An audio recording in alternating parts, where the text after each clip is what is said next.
Snuck up on me. I was looking at something else, and then I looked over at the other computer, and my goodness, it's 7:44 on Christmas night, p.m., of course. So good evening, good morning, good afternoon, whatever time you watch it. I am wishing you a Merry Christmas, and I'm thanking each of you that took time to wish me a Merry Christmas or Happy Holiday or whatever you wished. And there were many well wishes, which sort of contradicts the title that I have for today's video, which will air, of course, from my day, tomorrow, the 26th of December 2013. It's a question. Honestly, did anyone have a Merry Christmas? For me, here in the U.S. near the end of Christmas Day 2013, complete with my daughter, son-in-law, and 3 grandchildren here in my home, it was most disappointing. Oh, it started out happy, seeing the children so excited opening their limited gifts. But as the day passed into the afternoon and evening, the mood was anything but merry, leaving me feeling melancholy as Christmas Day, or as Christmas enters its final hours. Of course, I will not go into details except to say I was gifted with lots of mirrors to deal with as the day progressed. I tend to be very introspective at times like this, with such in-my-face stimuli. Did my outer world merely reflect the disappointment I was feeling inside? Does anything ever happen that does not reflect the inner world? Of course I can't speak for other people. I wouldn't even claim to be able to, although I do have an overall sense of the collective consciousness that there is a friction going on with lots of stress, lots of stressors happening in a lot of people's lives. I sense that this is true. I'm sure it's not a universal truth all over the planet, or certainly not a global truth all over the world. I'm sure there are people that probably did have a Merry Christmas, and I'm glad for those that did. It's funny because after I wrote the blurb, I got a private email, which of course I will not name the individual involved that sent me the email. He wanted my opinion, which I have not responded to as yet. It was just a short time ago that I opened the email. But he writes, I have no ability to communicate with my partner. We have 2 children, very young, and I've been relearning my life for the past 2 years, understanding what my mind is, psychology and emotions, language or the lack of, corruption, indoctrination, and so on. All of my beliefs or understandings have changed dramatically, and it's my intention to live in truth and evolve as conscious as possible. Well, my partner doesn't trust, believe, involve herself, or research any for herself, and has gone all of a sudden into education to learn hair, beauty, nails, massage, makeup, spray tan. The list is endless and goes completely against my new beliefs. Materialism, fakeness, trying to be or look like something you're not. And so soon after having 2 children, every time we talk it becomes an argument over whose understanding is true. My question, although I'd prefer a better answer than my question may deserve, is how long can I continue to try to tell myself to learn about myself if I totally don't value her old way of thinking? Am I even learning about myself if everything said to me is a contradiction of my well-researched new beliefs? Kramer talks well of journeys and when to understand where the journey needs to end.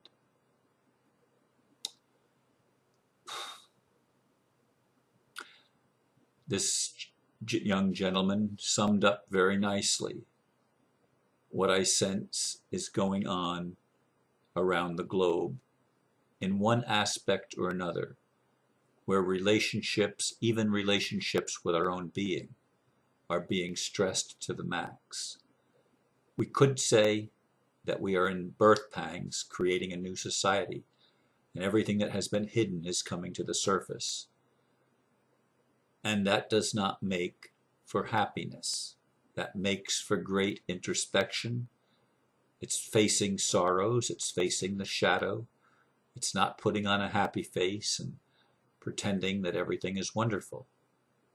It's facing the dilemma of all of these inner demons coming to the surface to be recognized and, wherever possible, to be healed. And for the ego, especially an ego that is trying to have its own way, it's a real challenge. It's a real challenge. As I implied in my blurb, events took place here as the day progressed that were anything but happy. I was able to look at mirrors and to ask myself a lot of introspective questions about how I raised my own family and how I witness my daughter's family being raised, the influences that are happening in the lives of the grandchildren, and why the grandchildren behave the way that they do, and what examples there are being set for them. I've spoken before of how challenging it is with my grandson, who is very, very obstinate, oftentimes wants his own way, and throws a temper tantrum when he doesn't get it. Throws things, throws himself, tries to hit and fight. What's he reflecting? He's 5 years old, almost 6, but 5 years old still. He can be a delight at times, as we all can be. But what happens when the shadow issues come from the surface? What happens when our ego is challenged and it's not given its own way? These are things that I'm looking at as I watch what's demonstrated before me in my own home, with my own family. A lot of my disappointment stems from the fact that here it is, the end of 2013. I started out the year, early in the year, believing that I was going to have a loving relationship. And when that fizzled in April, another opportunity for a loving relationship presented itself, and that fizzled in June. So each one lasted approximately 3 months before they fizzled. And I've gone through the second half of the year with no real prospects of anyone. I mean, I refuse to consider any long-distance relationship a genuine prospect of a relationship. I just refuse to go there. I mean, I'm adamant. I've closed my heart to the possibility of a long-distance relationship. I don't want one. If I can't hug the person and look the person in the eye and touch the person and be touched by the individual, it's not a relationship. I don't care how good the conversation may be. I don't care how pretty she is or what. Nothing matters if it's so far away that I can't touch her and be touched by her.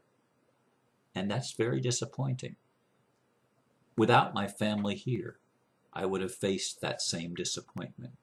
I would have faced the same disappointment of the fact that things that were promised to me in the beginning of the summer, back in June and early July, things that I was told were going to happen in the world, that were on the verge of manifestation in the fall. And then the fall came and the fall went, and they didn't manifest, and they're still not manifested. Changes in the outer world. This gentleman writes to me, and he sees it as the conflict in his relationship.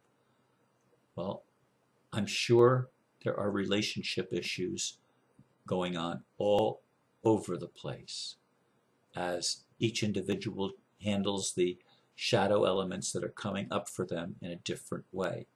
Some resist, some go with the flow, some do their best to try to put on as this gentleman did, a learning experience, and to be truthful, to be honest, to be genuine, to be authentic.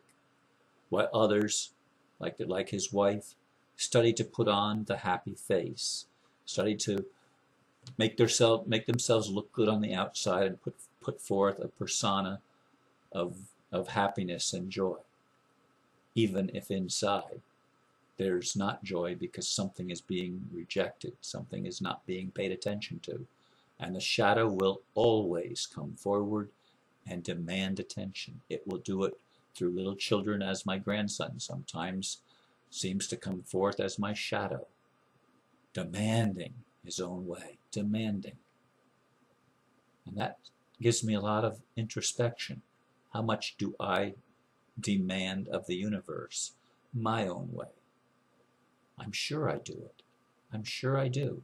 I want a world that works for everybody, and I'm sick and tired of living in a world that free will is not honored, where the whole system is against the individual and in favor of total conformity and acquiescence to authority. And it's totally built on lies. It's totally built on the presupposition that someone has the right to command the obedience of others. I do that with my grandson. I command his obedience. And I don't get it, but I try. And that's, I'm his example. I can't think, the word keeps escaping me. I'm playing out how he's supposed to act, and his parents play. I see in my grandkids the behavior of my daughter and my son-in-law. I see how they interact with each other, and I see the same type of interaction going on between them and with their peers and with me. This is how the world works, and we're at that time where we're birthing a new world. We're birthing a new society. And we're at a stress level right now in 2013. I wish it was over. I don't know when it will be over. I don't know if it will be over in 2014 or 2015. I don't know. I don't know. And not knowing is a real challenge.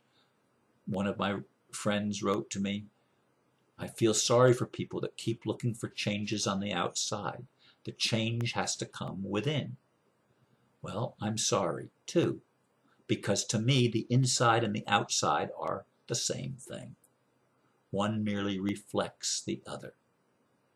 And I expect the change on the outside because I've already seen it on the inside.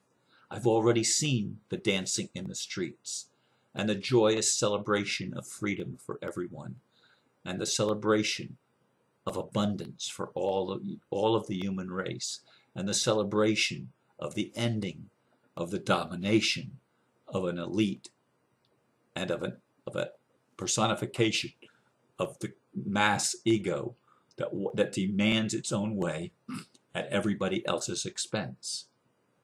I've looked for this. I've worked for this. It's been my vision my whole life to manifest something that is visible, that is seen, that can be experienced, not some dream inside, but something that appears as real outside in the human experience. Some people say you won't see it until you believe it. Well, I've believed it for a long time, and I didn't see it. Now I don't want to accept that anymore. I don't want to accept that I'll believe it when I see it because it didn't work. It didn't work for me.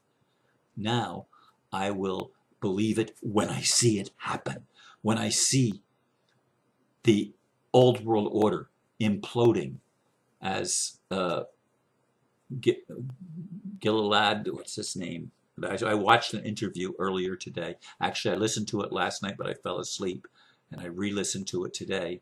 James Gilliland from Mount Hood, Washington, but he was talking with I forget the other guy's name, but he was in Gilliland was in Mexico, and he said that the old world order or the new world order he's calling it the New World Order, but it's really not a New World Order. The New World Order is the one that I envision that works for everybody, a peace on earth. That's the New World Order. The Old World Order is more control, more domination, more corruption, more deception, more lies, more violence, more wars, more greed, more of everything we don't want, of everything that is unsustainable. And he was right. Mr. Gilliland was right that this is not a sustainable thing, and it's going to implode on itself. And I believe that.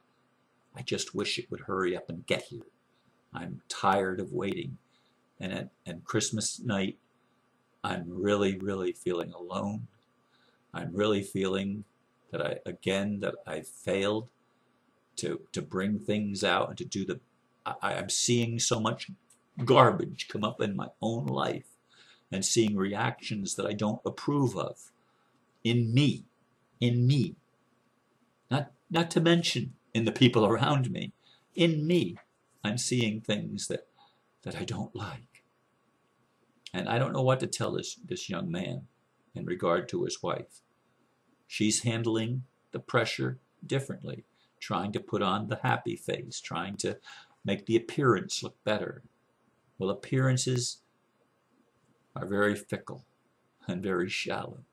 And the gentleman is right there. I agree with him.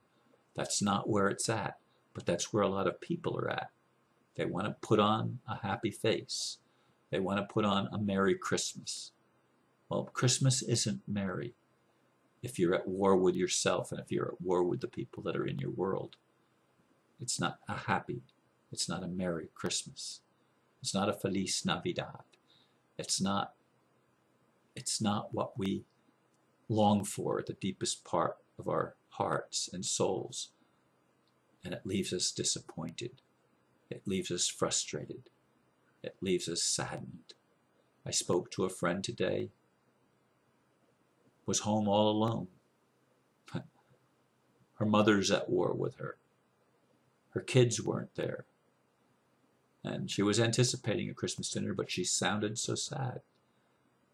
I talked with another friend, and she's in a better space somewhat, but she's overworked, and she's having a day off.